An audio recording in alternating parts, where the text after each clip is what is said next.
লাইলাতুল কদর, এই কদরের রাতটা হচ্ছে এমন রাত যেটা খায়রুম মিন আলফি শাহর, 1000 মাসের চেয়েও সেরা। 1000 মাস লাগাতার ইবাদত করলে যে সওয়াব, কদরের রাতে ইবাদত করলে এর সমান সওয়াব হবে নাকি? সমান হবে না। আল্লাহ তাআলা বলেছেন খায়রুম মিন আলফি শাহর, না, এর চেয়েও শ্রেষ্ঠ, এর চাইতেও বেশি। 1000 মাসে, অর্থাৎ 1000 মাসে হয় 83 বছর 4 মাস। তো কদরের রাতে যদি আমরা ইবাদত করি তাহলে 83 বছর 4 মাস ইবাদত করলে যে সওয়াব, সে সওয়াব আল্লাহ তাআলা আমাদের আমলনামায় নসিব করবেন। তো আমরা যেন এই কদরের রহমত বরকত থেকে যেন আমরা বঞ্চিত না হই। তো রাসূল সাল্লাল্লাহু আলাইহি ওয়াসাল্লামকে সান্ত্বনা দেওয়ার জন্য যে, হে নবী, আপনি চিন্তিত হবেন না। বনি ইসরাইলের অনেক লোক 1000 বছর হায়াত পেয়েছে, শত শত বছর ইবাদত করেছে, জিহাদ করেছে, তারা হায়াত পেয়েছে বেশি কিন্তু তারা কদর পায়নি। আর আপনার উম্মতকে আমি হায়াত দিয়েছি কম কিন্তু তাদেরকে কদর দিয়েছি।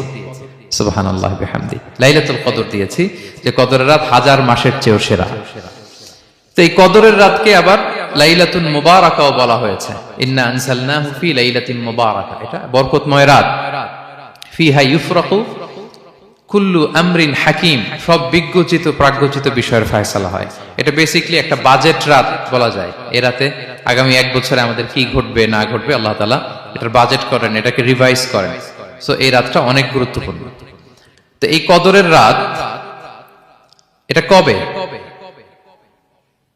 এটা স্পেসিফিক ছিল, মানে সুনির্দিষ্ট ছিল। রাসূল সাল্লাল্লাহু আলাইহি ওয়াসাল্লাম আমাদেরকে জানাতে চেয়েছিলেন কবে, কিন্তু রাসূল সাল্লাল্লাহু আলাইহি ওয়াসাল্লাম জানাতে পারেননি। সহিহ বুখারীতে এসেছে যে রাসূল সাল্লাল্লাহু আলাইহি ওয়াসাল্লাম খারাজান নবী সাল্লাল্লাহু আলাইহি ওয়াসাল্লাম লিয়ুখবিরানা বিলাইলাতিল কদর। উবাদা ইবনে সামিত রাদিয়াল্লাহু তাআলা আনহু বলেন, রাসূল সাল্লাল্লাহু আলাইহি ওয়াসাল্লাম আমাদেরকে জানাতে বের হয়েছিলেন যে কবে কদরের রাতটা। ফাতালাহা রাজুলান মিনাল মুসলিমিন, হঠাৎ মুসলমানদের মধ্য থেকে দুইজন ঝগড়া লাগলো, তর্ক লাগলো আর কি। রাসূল সাল্লাল্লাহু আলাইহি ওয়াসাল্লাম হঠাৎ করে ওই ঝগড়ার দিকে খেয়াল করলেন, ওইদিকে খেয়াল করে ওই তারিখটার কথা তিনি ভুলে গেলেন। ফারুফিআত, রাসূল সাল্লাল্লাহু আলাইহি ওয়াসাল্লাম বললেন, আমার হৃদয় থেকে, অন্তঃকরণ থেকে এটাকে উঠিয়ে নেওয়া হবে।